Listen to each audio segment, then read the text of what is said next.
Hello there. Good day. I hope that you are safe and well. Today is a very exciting day because we're kicking off a 4-part series of transformational change. This is obviously a monumental moment where the entire world is amid transformation. On a global level, including in the United States, we are headed in a positive direction from this pandemic. However, there are some organizations that are not on an uptick. And similarly, the uptick of transformation from an individual to individual level is going to differ based upon the person. Our 4-part series of transformational change will include part 1, individual transition and change. What does that look like on an individual level to transition? Part 2, the steps needed to develop an effective change leadership strategy. Part 3, we're going to discuss the 10 pitfalls to avoid when trying to lead change successfully. And part 4 is going to be the ways to increase change maturity within your organizations. Today specifically, we will address individual transition and change. Now, usually within an organization or a team, they may decide that change is necessary for some very popular reasons, including in response to the world, like this pandemic, or response to marketplace demands. They may want to change or transform to save money, to save time, to provide better quality, or to even create better services or products, creating something completely new altogether. Whether an organization is 300,000 or 10, they might make a decision for the sake of the entire organization to transform or to change. However, the individuals within that organization, those individuals have independent needs, independent capacities, and desires that may often vary from the organization or one from another. Your organization may be working to adapt right now due to COVID to telecommuting or what have you.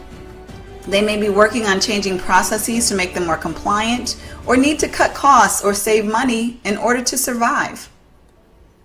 Regardless of the reason for your organization's transformational change, all individuals in your organization will not respond the same way. Now, I would like to share with you what the change process looks like on an individual level. So in creating this process, I have included elements from the ODCAR model as well as from the trans-theoretical models of change. Once an organization has decided to move forward with a change, the leaders make the individuals within the organizations aware. This is the awareness phase. It is a particularly important phase because obviously individuals cannot choose to participate or contribute to a change if they're not made aware of that desired change. This awareness phase can be done well, or it could also be done poorly. Individuals may receive a lot of information regularly, or little information with hardly any regularity at all. The bigger the change, the more information and the more regularly individuals should receive communication. Once individuals receive awareness, they all will go to this contemplation phase. Now, during the contemplation phase, individuals are deciding whether or not to participate in this change.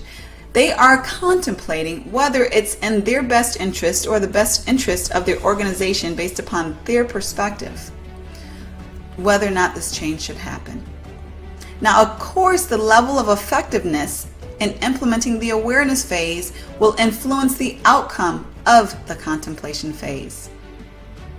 After the contemplation phase, individuals will either choose to engage or disengage with the change. Those who choose to disengage will either go into a full rejection or avoidance phase.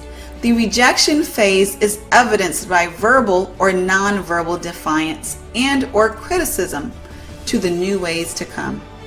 Avoidance is harder to identify initially. The avoidance, it entails a more passive-aggressive approach. The individual is not assertively rejecting the new way and related actions. However, they're avoiding it as long as they can. This can manifest by not making the transformation a priority. They may continue to do things to work as usual, status quo. The rejection and or avoidance phase ultimately leads to the ultimatum phase. In an organization, transformation, this is going to require, obviously, some major shifting for everyone. Individuals will need to eventually adapt to survive and thrive within the organization, or otherwise. In the ultimatum phase, the individual may have rejected and or avoided the new way as long as they could, and now they need to make a decision. In order to be successful and or stay in the organization, they have to adapt. At this point, they either choose to stay disengaged or decide to engage with the organizational change. If they continue to disengage, it often leads to disillusion. That is the separation of the individual and the organization. The relationship that the individual has with the organization or that specific role may dissolve. And if this happens, obviously the individual reaches the final phase, which is failure to adapt. Now, individuals who ultimately choose to engage, they will go through this process of saying goodbye or letting go of the old or current way that things are done.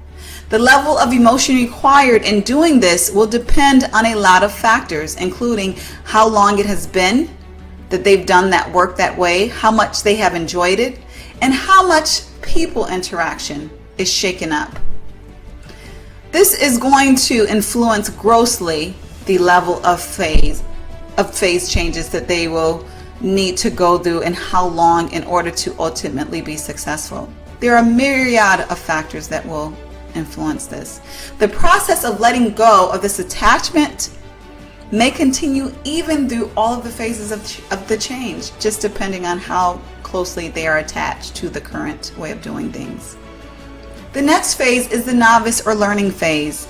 This may require a new process, new skills, learning, new relationships. Essentially, the individual may become or feel like a novice all over again, and this brings anxieties in and of itself. Once the individual can effectively learn the new skills, processes, or relationships, then they are able to start doing the new action effectively. The ability for the individuals to learn and or prepare effectively will be largely influenced by the guidance and resources provided by the organization. As the individuals continue operating in the new way with new actions and behaviors, the individuals then enter the habit phase. Their performance in the new action improves. They gain confidence and comfort in the new way and can contribute successfully to the organization's transformation. They officially reach the final phase, successful transformation. Those are the phases of individual transition and change within the organization transformational process. Thank you for joining us on this journey of transformational change. I hope that you will stay tuned for parts 2 through 4 in the following weeks. If you know a colleague or a friend who will benefit from this information, please share it through email or social media. If you would like to learn more about how to bring a change certification program or a change class to your organization, don't hesitate to reach out by clicking the information here. And to learn about availability of coaching spots with Dr. Lepora for leadership, transformation, or change and talent management services, please reach out for your complimentary exploratory session. Have a wonderful day.